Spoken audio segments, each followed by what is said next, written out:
بسم اللہ الرحمن الرحیم۔ السلام علیکم ورحمۃ اللہ وبرکاتہ۔ عزیز طلبہ کرام، میں آپ کو ایک بار پھر اقرا حفاظ آن لائن کلاسز میں خوش آمدید کہتا ہوں۔ ہم پڑھ رہے تھے لغت القرآن، حصۃ قواعد النحو، الدرس الاول، الجملۃ المفیدہ۔ عزیز طلبہ کرام، ہم نے اس سبق کو اچھی طرح پڑھا اور سمجھا تھا۔ اب آئیں ہم اس کی بلند خوانی کر لیں۔ میں آپ سے گزارش کروں گا کہ اپنی کتاب کھول لیجئے اور صفحہ نمبر 52 نکال لیجئے۔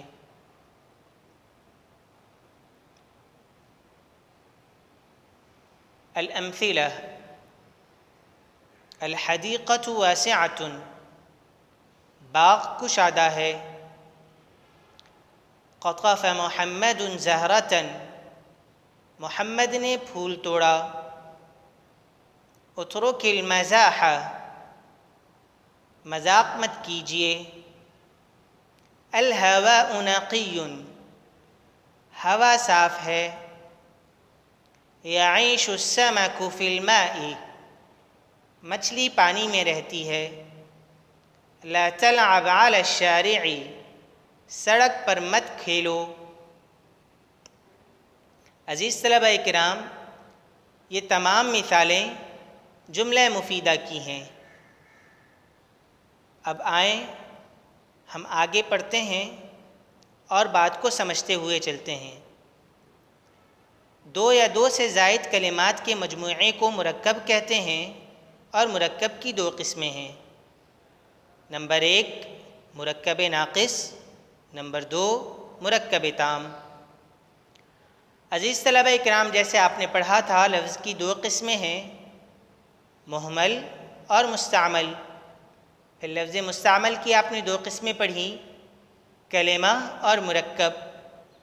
اور یہاں آپ نے پڑھا کہ مرکب کی کتنی قسمیں ہیں؟ 2، مرکب ناقص اور مرکب تام۔ مرکب ناقص، مرکب ناقص ایسے مرکب کو کہتے ہیں جس سے کوئی بات پوری سمجھ میں نہ آئے، اگرچہ اس میں 2 یا 2 سے زائد کلمات ہوں۔ مثلا قلم خالد، خالد کا قلم۔ دیکھیے بیٹا، یہاں 2 کلمات ہیں یا نہیں؟ جی ہاں، 2 کلمات ہیں۔ یہاں ہمیں کوئی بات پوری سمجھ میں آ رہی ہے یا نہیں؟ جی بالکل بھی کوئی بات ہمیں سمجھ میں نہیں آ رہی کہ خالد کے قلم کے بارے میں کیا بتایا جا رہا ہے، کہ وہ نیا ہے یا پرانا، ٹوٹ گیا ہے یا صحیح سالم ہے، اس کی جیب میں ہے یا کتاب پر رکھا ہوا ہے۔ جیسے ہم نے سبق میں اس بات کو اچھی طرح سمجھا تھا۔ دوسری مثال دیکھیے، الرجل العالم، عالم آدمی۔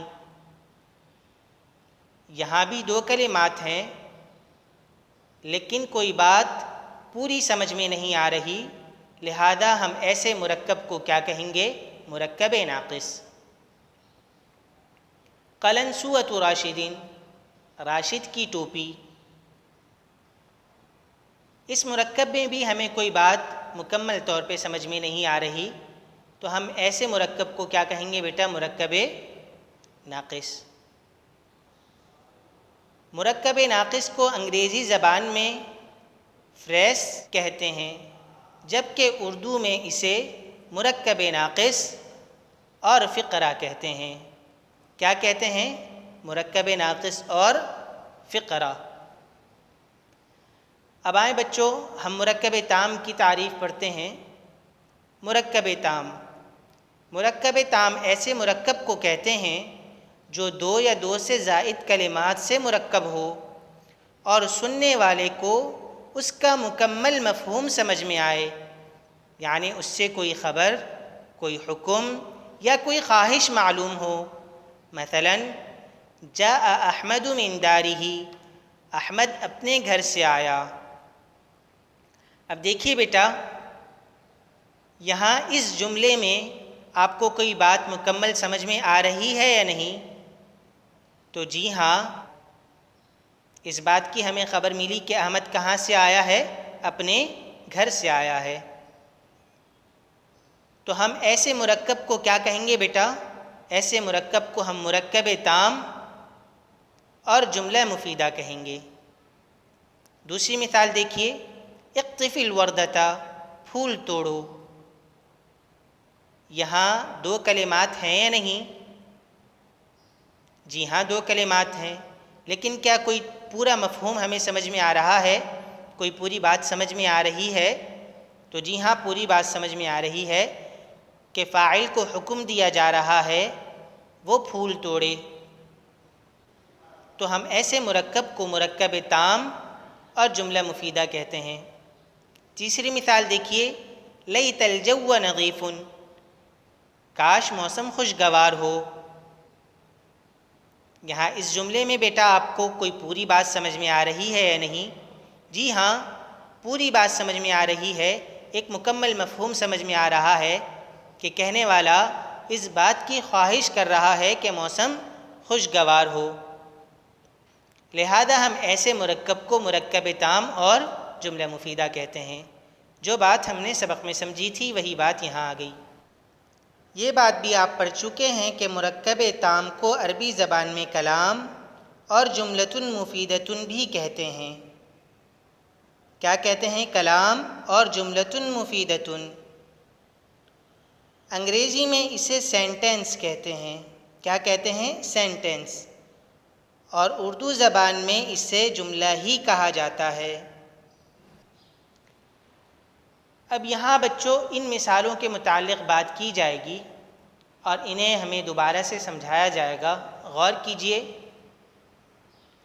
اوپر دی گئی مثالوں میں غور کرنے سے آپ اس بات کا بخوبی اندازہ لگا سکتے ہیں کہ ان میں سے ہر ایک مثال مرکب تام یعنی جملہ مفیدہ کی ہے۔ جیسے الحدیقۃ واسعۃ، باغ کشادہ ہے، یہ مثال دو کلمات یعنی اجزاء پر مشتمل ہے، اور اس جملے کے ذریعے ایک باغ کے بارے میں خبر دی جا رہی ہے کہ وہ کشادہ ہے۔ دیکھیے بیٹا، اس جملے میں کتنے کلمات ہیں؟ دو، الحدیقہ ایک، واسعۃ دوسرا۔ کتنے اجزاء ہیں اس جملے میں؟ دو۔ ایک جز اس کا الحدیقہ ہے اور دوسرا جز واسعۃ ہے۔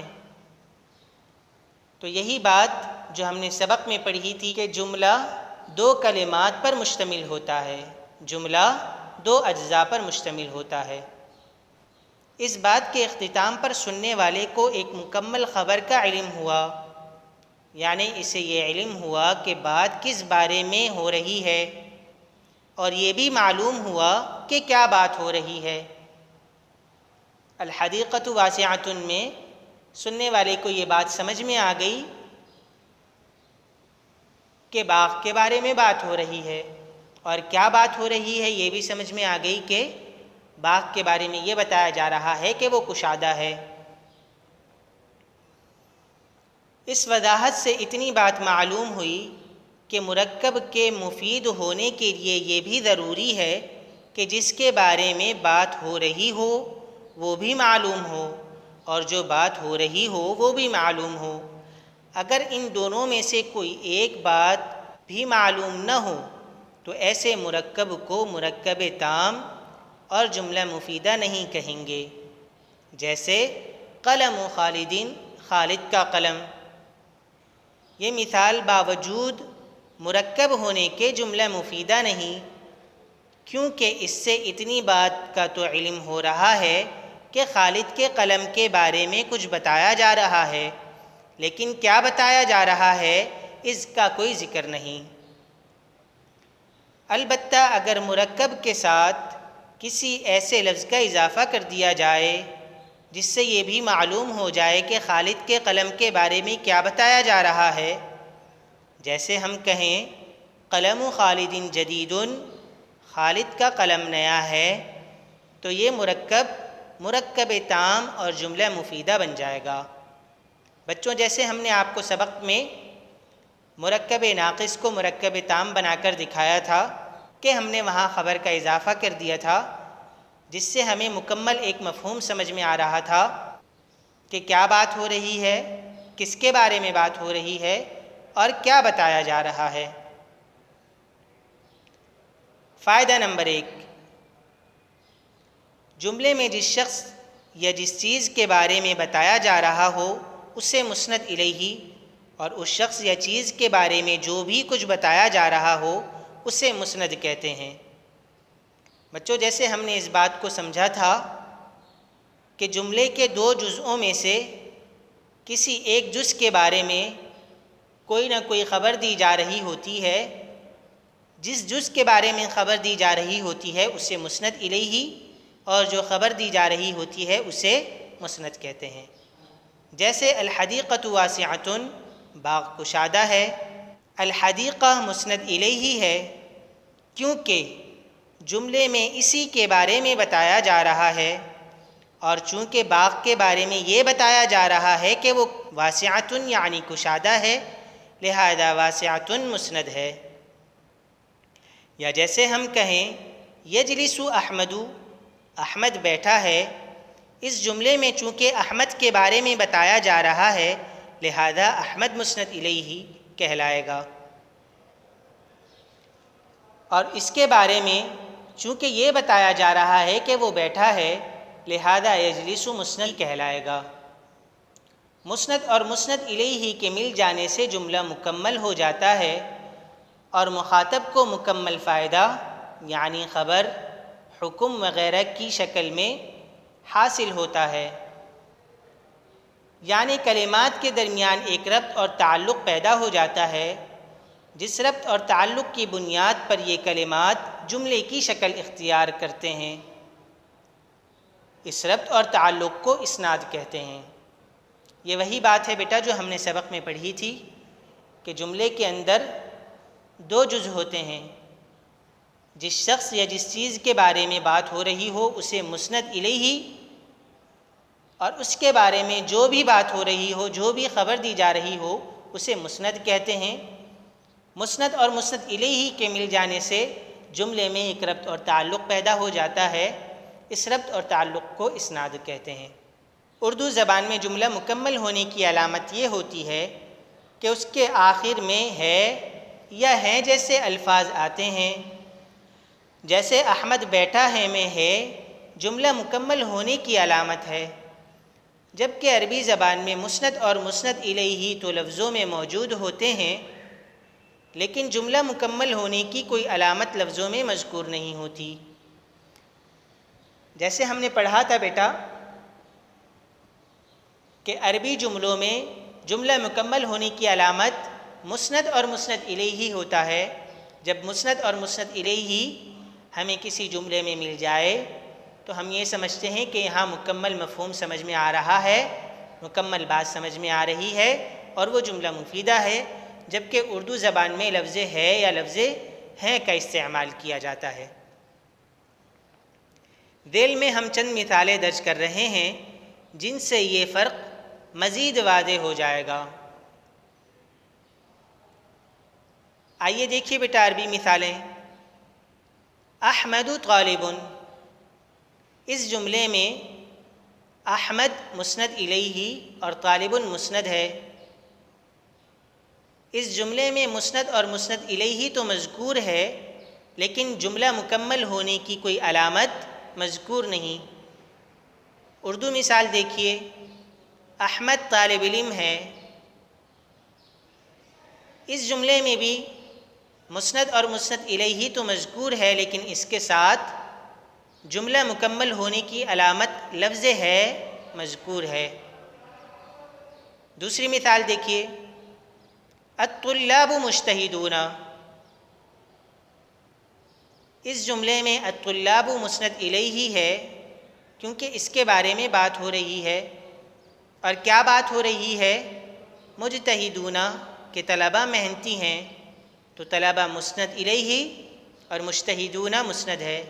مسند اور مسند الیہ لفظوں میں تو مذکور ہے لیکن جملہ مکمل ہونے کی کوئی علامت عربی میں نہیں ہے۔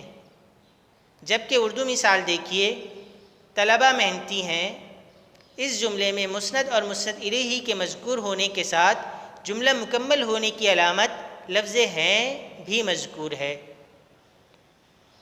تیسری مثال دیکھیے، البنات محجبات۔ اس جملے میں البنات مسند الیہ ہے جبکہ محجبات مسند ہے۔ مسند اور مسند الیہ لفظوں میں تو موجود ہے لیکن جملہ مکمل ہونے کی کوئی علامت مذکور نہیں۔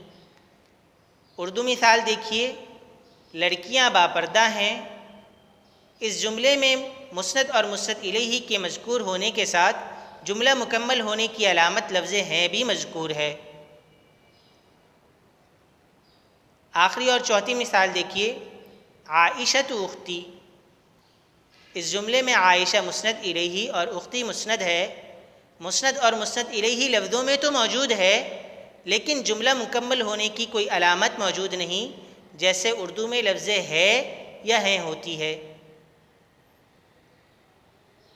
اردو مثال دیکھیے، عائشہ میری بہن ہے۔ اس جملے میں مسند اور مسند الیہ کے مذکور ہونے کے ساتھ جملہ مکمل ہونے کی علامت لفظ ہے بھی مذکور ہے۔